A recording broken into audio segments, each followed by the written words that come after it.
फिर खान साहब ने जो जलसा हो रहा है 22 तारीख, हमने जलसे के हवाले से बताया। खान साहब ने कौम को फिर मैसेज भेजा है कि आपने पूरे पाकिस्तान से, बल्कि ओवरसीज पाकिस्तानी जहां जहां पर भी ये मैसेज मेरा सुन रहे हैं, कि आपने भरपूर तरीके से इस्लामाबाद जलसे को कामयाब करना है। 22 तारीख को जलसा होने जा रहा है। अदालत ने हमें इजाजत दी है, इंतजामिया ने खुद जाकर हामी भरी है कि ये 22 तारीख को कर रहे हैं, और अगर ये वहां पर दोबारा एनओसी कैंसिल करते हैं, ये रोकने की कोशिश करते हैं, तो डंके की चोट पर इस दफा हर सूरत जलसा होने जा रहा है और हर सूरत जलसा होगा।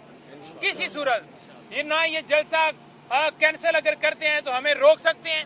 और ना ही कोई ये समझे या सोचे कि पाकिस्तान तहरीक इंसाफ इस दफा जलसा जो है मुलतवी करेगी। ये हमारा आईनी हक है, और ये जो रोकते हैं ये इस वजह से रोकते हैं क्योंकि ये नहीं चाहते कि कोई बात की जाए। सोशल मीडिया में दो चीजें ऐड करके फिर आप जो सवाल किए, खान साहब ने कहा है कि सोशल मीडिया के ऊपर ये जो डिजिटल दहशतगर्द और ये बातें की जा रही थी, खान साहब ने कहा है कि सोशल मीडिया एक राय है